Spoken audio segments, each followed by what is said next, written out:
In the winter of 1827, a trapper named Samuel Frost lived alone in the Northern Territory's wilderness. His cabin was 3 days from the nearest settlement, surrounded by endless pine forest and mountains. Samuel preferred solitude. After 20 years of trapping, he knew these woods intimately. Check the traps, skin the catch, tend the fire, sleep. A simple, predictable life. But that winter, something changed. It started in mid-December with unusual tracks in the snow. Large prints too deep, following his entire trap line from 30 feet away. The stride was wrong. The prints were partially melted, as if whatever made them gave off heat. Samuel told himself it was another trapper passing through. But the tracks returned the next day, closer this time. 20 feet from his path, following his exact route, every turn, every stop. He called out. No response. Just heavy silence. That night, he reinforced his cabin door for the first time in 20 years. On the third night, Samuel woke to footsteps. Crunch, crunch, crunch, slow, deliberate, circling the cabin. He grabbed his rifle and waited in the darkness. The footsteps made a complete circle, north, east, south, west, then stopped. At dawn, he found the tracks, a perfect circle around his cabin, and at 4 points, small cairns of stones had been deliberately stacked. This wasn't random, this was a message. The circling became nightly, sometimes once around, sometimes 5 times. The thing began following him during the day too, always just out of sight. His catches dwindled. Animals fled the area. Even the ravens stopped calling. By January, the thing had learned to speak. "Samuel," it whispered from outside his barricaded cabin. Then clearer, "Let me in, Samuel, it's so cold out here." The voice sounded human, tired, reasonable. For a moment, Samuel almost believed it. Then he heard the clicking sound underneath, like insect legs on ice. The thing tested his cabin methodically, scraping walls, pushing the door, climbing the roof, learning the structure. "I know you, Samuel," it whispered one night. "I know how you sleep, how you breathe. I've been watching you for so long." February brought heavy snows. Samuel's supplies ran dangerously low. One morning, his fire went out. The last of his wood was gone. He had to go outside. He prepared carefully. Rifle loaded, move fast, grab wood, get back inside. The thing had been silent all morning. Samuel opened the door. Blinding snow. He scanned the tree line. Nothing. He moved to the woodpile, working frozen logs loose. That's when he saw the tracks leading away into the forest, and there, at the edge of the trees, standing in a shaft of sunlight, was the thing. Samuel never spoke about what he saw. When spring came, he abandoned everything and left the mountains forever. He lived another 30 years, but never spent a single night alone. Always kept company. Always kept lights burning. The cabin still stands in those mountains, mostly collapsed. But hunters say you can still see tracks in the snow sometimes. Large tracks, deep tracks, always circling, always waiting.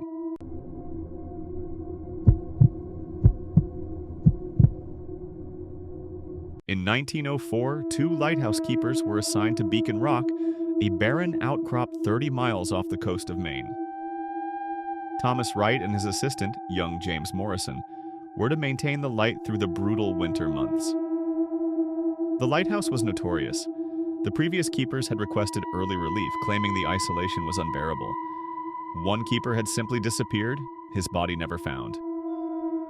Thomas dismissed the stories. He'd kept lights for 15 years. Isolation didn't bother him. The first month passed uneventfully. Thomas and James fell into a rhythm.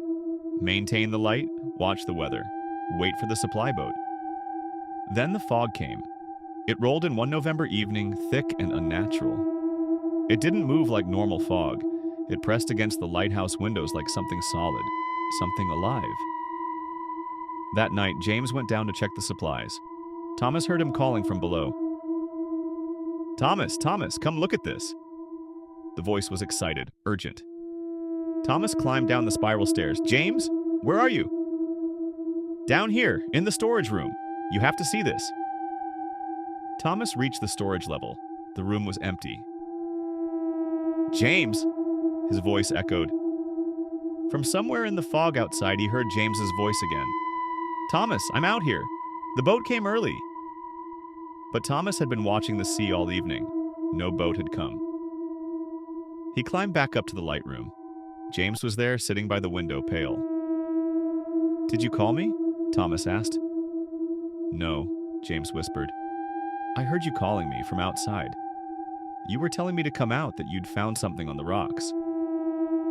They stared at each other in the lamplight. "Something's in the fog," James said. It got worse. Every night they'd hear each other's voices in the fog, sometimes close, sometimes far away, always calling, always trying to lure them outside. The voices were perfect, every inflection, every speech pattern. Thomas heard his own voice outside the door one night, begging to be let in, claiming James had locked him out. But Thomas was inside. They were both inside, huddled by the lamp, listening to their own voices plead and threaten from the darkness. The fog never lifted. Days blurred together. Their supplies dwindled. The voices grew more desperate, more creative. Thomas heard his wife's voice, his dead mother, his childhood friend, all calling from the fog. James heard his sister, his father, people he'd lost. "It's learning," James said. "It's pulling memories from our heads." After 2 weeks, James snapped. "I have to go out there," he said. "I have to see."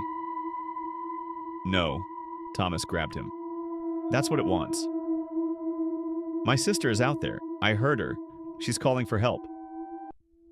"Your sister is dead, James. You told me yourself." "She died 3 years ago."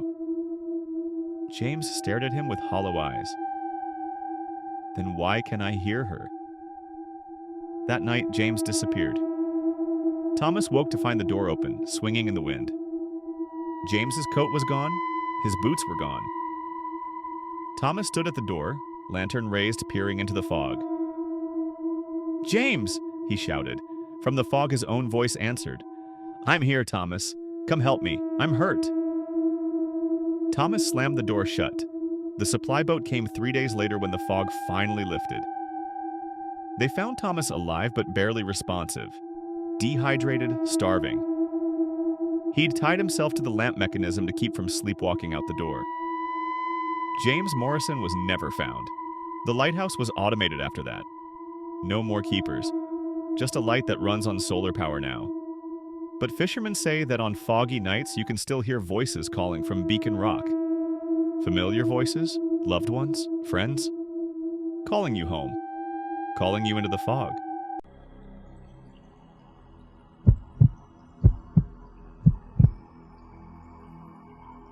In 1978, marine biologist Dr. Sarah Chen volunteered for a solo research assignment at Station Orpheus, an underwater habitat 30 meters below the surface of the Pacific Ocean. The station was designed for extended isolation studies. One researcher, 30 days, no contact except emergency radio. The goal was to study deep sea adaptation and the psychological effects of prolonged underwater solitude. Sarah was perfect for it. Experienced diver, trained psychologist, comfortable with isolation. She'd spent months preparing. The descent was smooth. The station was comfortable bedroom, lab, observation deck with panoramic windows looking into the deep blue. Everything she needed. For the first week, it was paradise. On day 8, Sarah saw something outside the observation window. Just a shadow at first, moving through the blue darkness beyond the station's lights. Large, slow. She assumed it was a whale or large shark passing by, but it came back. Every day at exactly 3:47 p.m., the shadow would appear. It would circle the station once, always at the same distance, then disappear back into the depths. Sarah began timing it. Exact same time, exact same pattern. She tried to photograph it, but it stayed just beyond the light's reach. On day 12, it came closer. Sarah was in the observation room when it happened. The shadow emerged from the darkness, and for the first time she saw it clearly. It was humanoid, roughly human-shaped but wrong, too tall, limbs too long, moving in a way that didn't match the water's current. It pressed against the observation window. Sarah stumbled backward, heart pounding. The thing stayed there, pressed against the glass as if studying her. She couldn't see its face or if it even had one. Just a dark silhouette, perfectly still, watching. Then it tapped on the glass, 3 slow, deliberate taps, and disappeared back into the darkness. It returned every day after that, always at 3:47 p.m., always pressing against the window, always tapping 3 times. Sarah stopped going to the observation room at that time. She'd hide in her quarters, listening to the taps echo through the station's hull. Tap, tap, tap. But the thing adapted. It started coming at different times. Random times. Sarah would be working in the lab and hear the tapping behind her. She'd be sleeping and wake to tapping on the bedroom viewport. It was testing her, learning her patterns. On day 20, the tapping changed. Instead of 3 slow taps, she heard a rhythm, a pattern. It took her a moment to realize what it was. Morse code. It was tapping her name, Sarah. She never taught it that, never communicated with it, but somehow it knew. On day 23, Sarah woke to alarms. Hull breach. Section C. Water was flooding into the station's lower level. She rushed to seal the compartment, her hands shaking as she activated emergency protocols. The breach was small, a puncture in the outer hull. Deliberate, clean, not an accident. Something had damaged the station. As she worked, she heard it outside, moving around the hull, tapping, testing other sections. It was trying to get in. Sarah managed to seal the breach and pump out the water, but she knew the station was compromised. She had 7 days left. Could she make it? That night, she saw it again, pressed against every window, surrounding the station. Not one figure, multiple figures. Dozens of them. All watching, all tapping. They'd been calling others. On day 25, Sarah made the decision to abort the mission. She couldn't wait. The station was failing. The things outside were getting bolder. She'd found new punctures every day, small ones. Testing. She suited up and entered the airlock.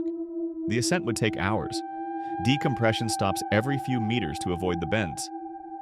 She'd have to do it alone at night with those things in the water. As the airlock opened, she saw them. Dozens of shadows circling in the darkness. Waiting? Sarah began her ascent, following the anchor line, checking her depth gauge obsessively. The shadows followed, always just out of sight. At her first decompression stop, one came close. It reached out as if to touch her. Sarah kicked away, heart hammering. It followed her all the way up. She could feel it below her, watching. Patient. When she finally broke the surface, gasping, the support boat was waiting. They pulled her aboard and she collapsed on the deck. "Did you see them?" she asked. "Did you see the things in the water?" The crew looked at her with concern. "Dr. Chen, there's nothing down there. Sonar's been clear the whole time." Station Orpheus was decommissioned. The official report blamed equipment failure for Sarah's early termination. They found the hull breaches but attributed them to pressure stress. Sarah never dove again. She left marine biology entirely, but sometimes she still wakes at 3:47 p.m., no matter where she is, and swears she can hear it. Tap, tap, tap. 3 slow knocks. Something calling her back to the deep.